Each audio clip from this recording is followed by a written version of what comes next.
The mining ship Starseeker drifted silently through the void, its engines humming softly as it scanned the empty darkness for valuable minerals.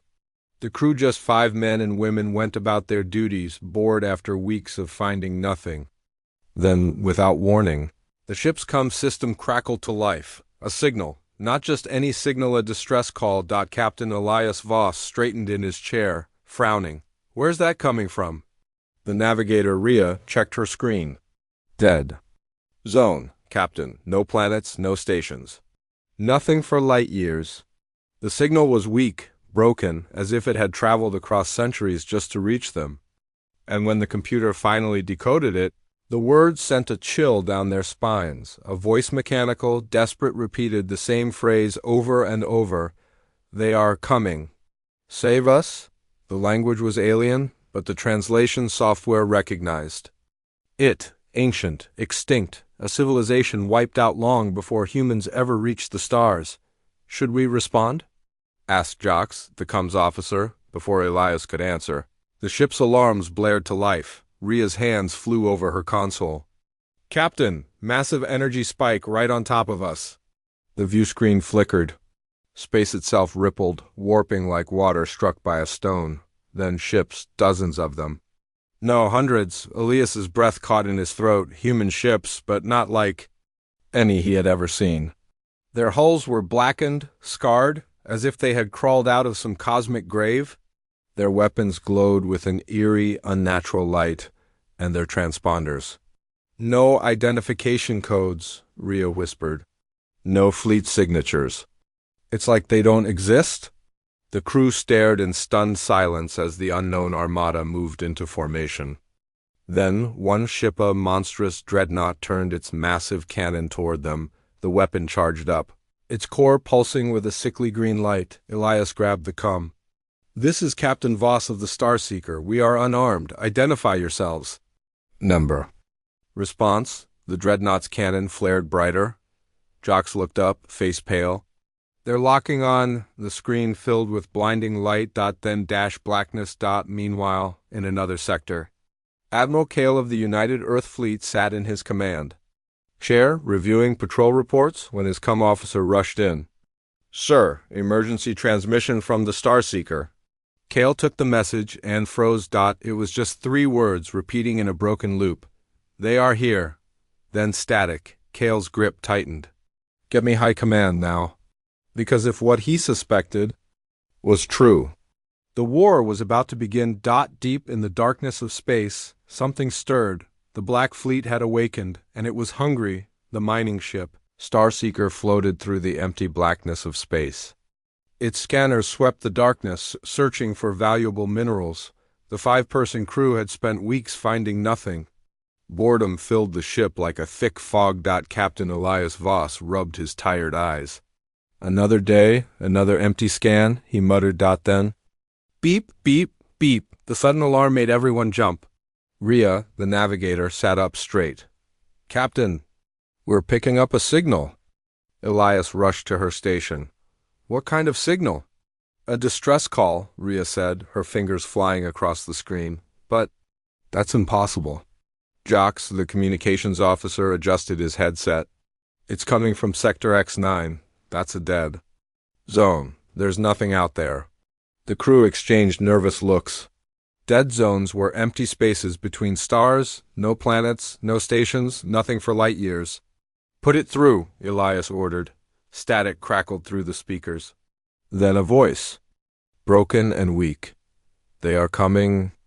Save us. The words repeated over and over. The language was strange, ancient. The computer took several seconds to translate it. "That's not any language I've heard," Jock said, his face pale. Rhea checked her readings. "The signal is old." "Really? Old, like it's been traveling through space for centuries maybe." Elias felt a chill crawl up his spine. "Try to trace the source." Before anyone could move, the ship's alarm screamed to life. "Captain," Rhea shouted, "massive energy spike. Right on top of us." The view screen flickered. Space itself seemed to twist and bend. Then ships appeared. Dozens of them, hundreds, Elias's. Mouth went dry. They were human ships. But wrong, their hulls were black and scarred like they'd been burned in some terrible fire. Their weapons glowed with a sick green light. And their identification systems ... double quotes, Rhea whispered. No fleet signals, it's like they don't exist. The crew watched in horror as the strange ships moved into attack formation. One massive dreadnought turned slowly, its huge main cannon pointing right at the Starseeker. The weapon began to charge up. Glowing brighter and brighter, Elias grabbed the cum. This is Captain Voss of the Starseeker. We are unarmed. Identify yourselves.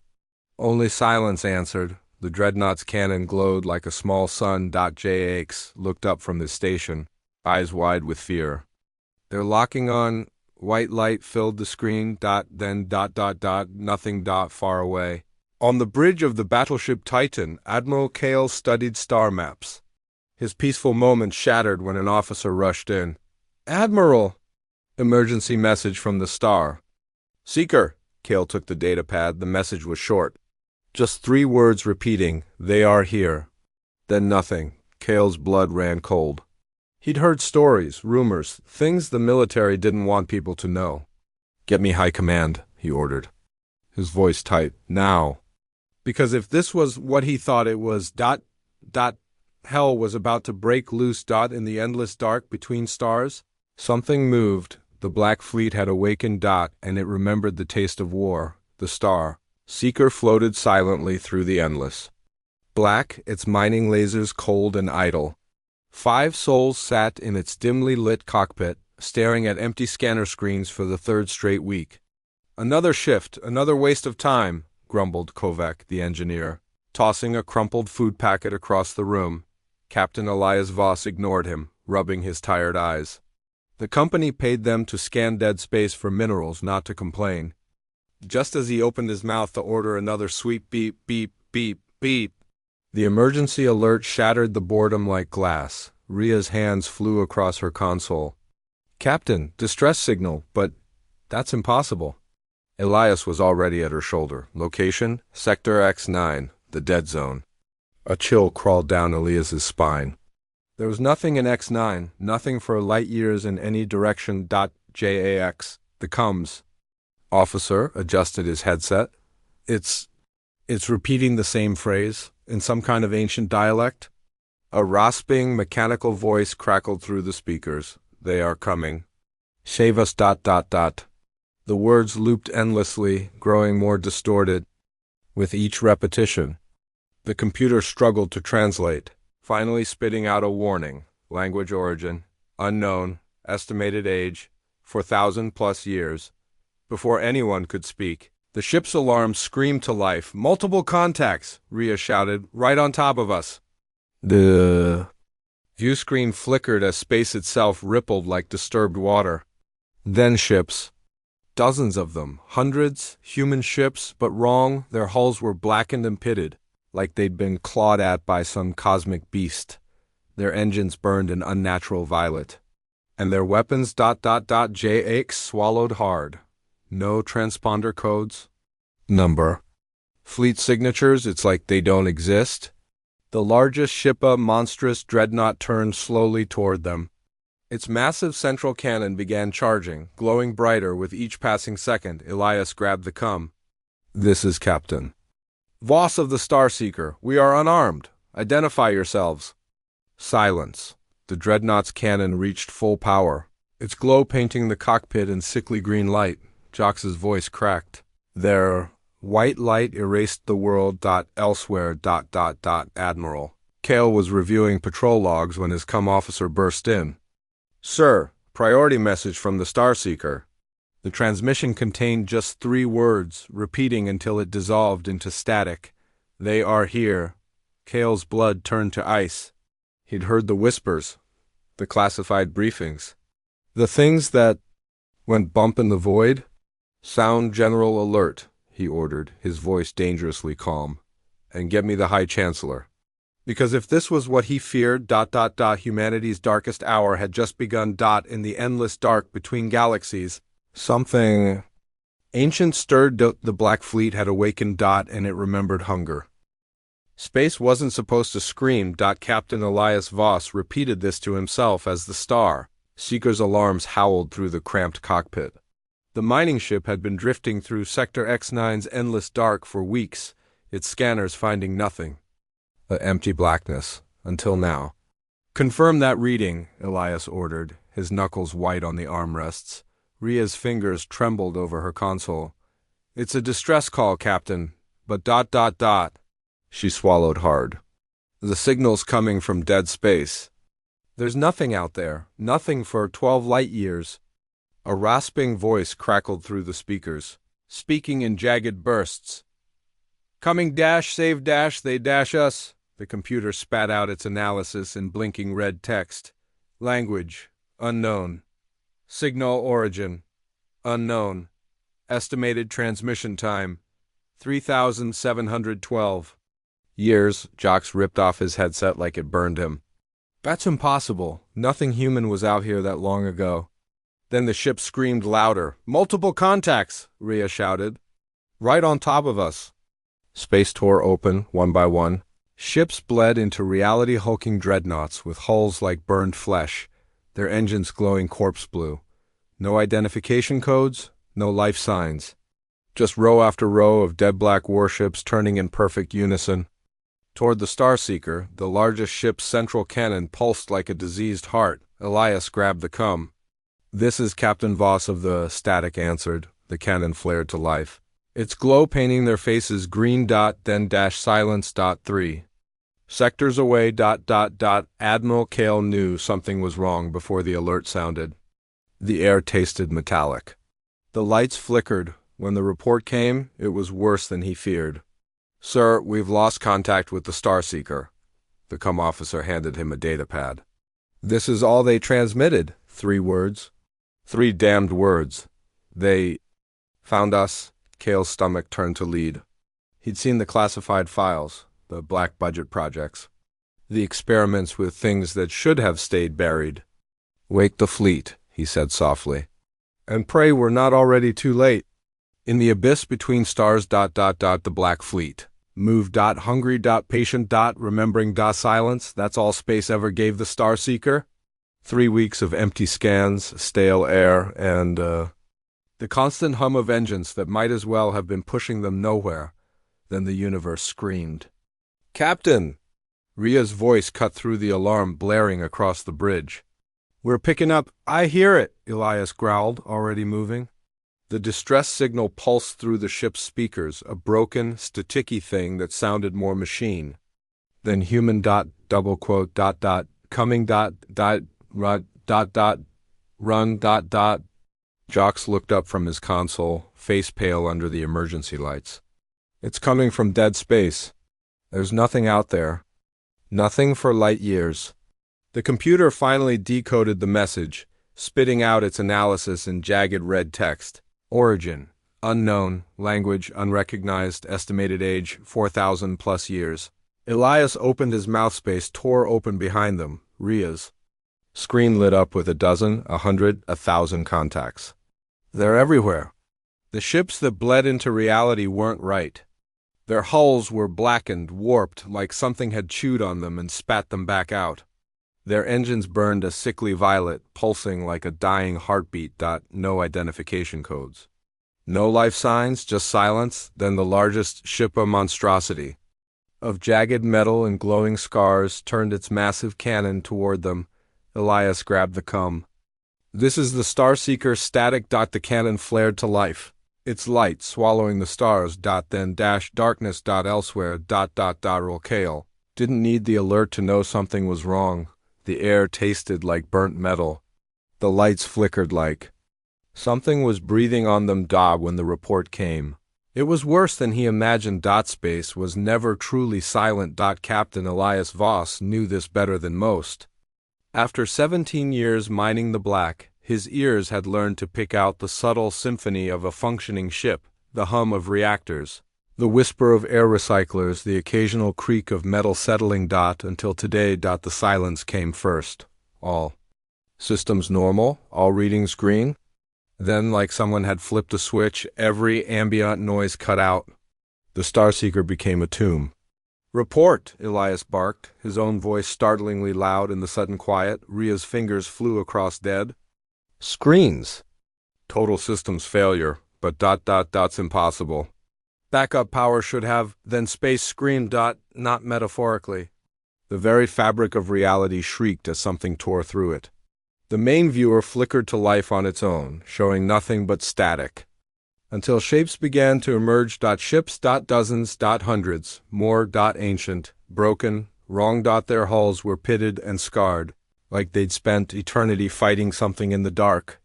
Their engines burned an unnatural violet that hurt to look at. And, their weapons. JX choked back a sob.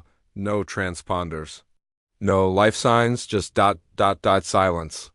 The largest ship, a grotesque parody of a dreadnought, turned slowly toward them.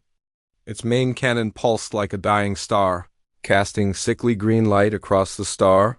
Seeker's Bridge. Elias reached for the cum. Static answered before he could speak, then a voice, if it could be called that, scraped across their speakers. We ...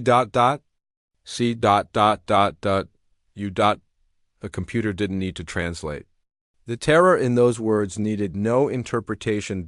As the cannon reached full power, Elias had just enough time to wonder one thing.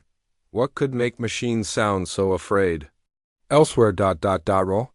Kale was drinking bad coffee when the universe changed. One moment, the Titan's bridge hummed with quiet efficiency. The next, every screen flashed the same emergency code he'd only seen in training simulations. Code Omega, the last code. Sir! The cum officer's voice cracked. We're receiving... I know, Kale interrupted, staring at the two words burning on every display. Breach contained. Except Kale had read the real reports, the ones they kept locked in black vaults. The ones that said containment had failed 3,000 years ago, the ones that said we were never the hunters. We were the prey. In the endless night between worlds. Something that had been sleeping opened its eyes and remembered hunger. Sir, the cum officer said, voice tight. The Starseeker is gone. Kale took the datapad. 3 words glared back at him. They're already here. He'd read the files. The ones buried so deep even most of High Command didn't know they existed. The ones that talked about things that should have stayed lost. Sound the alarm, he said, voice low, and pray we're not already dead. In the void between stars. The Black Fleet. Move. Hungry. Patient. Remembering. Space doesn't scream, but the Starseeker did. Alarms shattered the quiet hum of the mining vessel systems. Captain Elias Voss was out of his chair before the second. Klaxon blast, boots slamming against metal grating as he lunged for the command console. Report! Ria's fingers flew across flickering screens. Distress signal, bearing 274 by 83. But Captain ... her voice cracked. There's nothing there. Just empty space. The cum system spat static like a dying animal. Then words, broken and warped. Help us ... Die single, quote. Becoming ... dying stars ... dying stars ... Jocks recoiled from his station. That's not possible. That dialect ... did single quotes s pre-first expansion. Older than the colonies. The computer confirmed it in blood-red text. Language archive match, 98.7% similarity to extinct Theran Common. Last recorded use, 3,812 years ago. Elias opened his mouth when the stars went out, not metaphorically, one by one. The pinpricks of light on their starboard side winked out of existence, swallowed by something massive moving between them. Multiple contacts, Ria screamed. Hundreds, no, thousands. The ships that emerged from the dark weren't just old. They were wrong, hulls twisted like melted wax. Engines burning corpse-light blue, no transponders. No life signs, just perfect. Terrible silence. The lead vessel, a nightmare of jagged armor and pulsating energy, turned its main weapon toward them. The cannon charged with a sound like bones breaking. Elias grabbed the cum. This is Captain Voss of the mining vessel Star. Seeker! We are... The universe flashed white, then black, then nothing at all. 3 light years away. Dara. Cale tasted copper before the alert sounded. He knew. Sir? The cum officer's hands shook as he passed the datapad. From the Starseeker? Last, transmission. 2 words. They're awake. Cale's blood turned to ice. He'd seen the classified reports. The ones about the lost fleet. The ones that mentioned what happened to the Theran Empire all those millennia ago. What really happened? Battle stations, he whispered. Then louder, all ships to battle stations and someone get me the High Chancellor. Because if the stories were true, humanity was already extinct. They just didn't know it yet. In the hungry dark between galaxies, its stars turned, their gaze inward, toward the light, toward the noise, toward prey. The hungry dark silence, that was the first warning. Captain Elias Voss noticed it immediately, the way his mining ship, Starseeker, suddenly went quiet. Not just the normal hum of engines and life support, but the complete absence of sound. Like the universe had taken a deep breath and held it. Then the stars started disappearing, one by one. The pinpricks of light on their starboard side winked out, swallowed by something vast moving between them. Rhea? Elias kept his voice low, as if afraid to wake whatever was out there. Tell me I'm seeing things. His navigator's hands shook over the controls. Negative contacts, no debris, no ships, just nothing where stars should be. The cum system crackled to life with a sound like breaking bones. A voice, if you could. Call it that, whispered through the static. We see you in the dark, The computer translated automatically. Language, archival Theran, last recorded use, 3,812 years ago. Jocks, their comes officer made a strangled noise. That's impossible. The Theran Empire died out before humanity left Sol System. Then the star. Seeker screamed, not metaphorically. The ship itself howled as metal groaned and twisted, the sound of something massive passing just beneath them. The main viewer flickered, then showed ships, hundreds, thousands, more than should exist. Their hulls were blacker than space itself, absorbing light rather than reflecting it. Their engines burned a sickly violet that made Elias' eyes water. And their weapons, oh God, Rhea whispered. They're not pointing at us. She was right. The fleet's massive cannons were all aimed, away from the star. Seeker, toward whatever had made the stars disappear. Then the largest ship, a nightmare of jagged metal and pulsing energy, turned just enough for Elias to see the damage. Not battle scars, claw marks, deep grooves torn into meter-thick armor plating. The cum crackled again, this time with a voice that sounded almost human. Run. And for the first time in his life, Captain Elias Voss, decorated veteran of the Belt Wars, understood. True terror. Because whatever could make a fleet like that afraid. Was now between them and home. Elsewhere. Darrell. Cale knew something was wrong before the alarm sounded. The coffee in his cup rippled without cause. The lights dimmed for no reason. And the air? The air smelled like ozone and something else. Something old. When the alert came. It wasn't from command. It came from the Titan's own systems, displaying 2 words in pulsing red text. Wall breached. Cale's blood turned to ice. He'd read the classified files. The ones about the Great Filter. The ones that explained why humanity had found so many dead civilizations among the stars. The ones that said space wasn't empty. It was sleeping. And something had just woken it up. In the abyss. Between galaxies. Something that had been still for millennia stirred. Noticed. And began to hunt. Space doesn't whisper, but the star. Seeker heard it anyway. Captain Elias Voss was reviewing mineral scans when the sound began. A faint static hiss that shouldn't exist in the vacuum of space.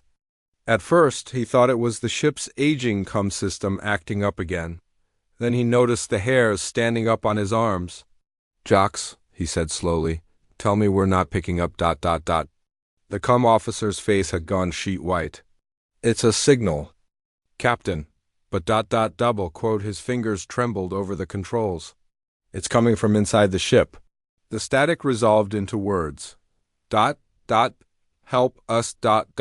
Star in the walls. Ria's navigation console exploded with warnings. Captain! External sensors show, she swallowed hard. We have company. The main viewer flickered on, showing space outside. Empty. Then not. Ships blinked into existence like wounds opening in. Reality, dozens, hundreds, their hulls were blackened and warped, fused with strange organic-looking growths. Their engines burned a sickly purple that hurt to look at. No identification codes. No life signs, just the whispering static. Elias reached for the cum. When the Starseeker spoke on its own, the ship's AI, silent for 3 years since installation, activated every speaker at once. They are coming through the walls. Then the largest alien ship rotated slowly, revealing its name etched in broken, scarred metal. UES Titana human ship. Their ship, from a future that hadn't happened yet. 3 light years away. Admiral Kale woke to screaming alarms. Not the ship's, his own neural implants were blaring a warning he'd never heard before. A priority alert that bypassed all security protocols. The message burned across his vision. Breach in causality wall. They're coming backwards. Kale knew what this meant. He'd read the Forbidden's research. The experiments with temporal communication. The warnings about things that lived outside time. The cum officer burst in, face ashen. Sir, we're receiving transmissions from, he checked his pad, from our own fleet, but dated 50 years from now. The message played, a distorted voice screaming, "Close the loop. Don't let them," then static. Then laughter. Not human. Not anything outside. Time. Something was chewing through the fabric of reality. Not breaking in. Not invading. Just. Remembering how to exist through anomalies. The Starseeker floated through the corpse of a dead galaxy. Captain Elias Voss stared at the anomaly on his screen, a distress signal pulsing from a sector marked void on all charts. The signal was impossibly old, its encryption matching Earth's first colonial codes. From 200 years in the future. Run it through the decoder. Elias ordered. The message that emerged was worse than any nightmare. This is Admiral Kale of the UES Titan. We are the last. They're in the walls now. They remember what we did to them. God help us all. Static swallowed the rest. Then the Starseeker's lights failed. Not just the lights, the stars themselves winked out beyond the viewports. The ship's AI spoke with a voice not its own. "We see you, little thieves." When emergency power flickered on, the crew saw it. Their own reflection in the viewport didn't move when they did. The reflection smiled and stepped forward. 3 weeks earlier. Earth Command. Admiral Kale reviewed the artifact recovered from Mars. A black monolith covered in future Earth military codes. His scientists called it a time capsule. The computers. Translation scrolled endlessly. We opened the door. They came through. You must not dig up the message cut off as alarms blared. The monolith was gone from its containment. But the security feeds showed it had never moved, outside of time. The thing that called itself the custodian watched the humans scurry. Like ants. It remembered when they first became dangerous. It remembered their betrayal, most of all.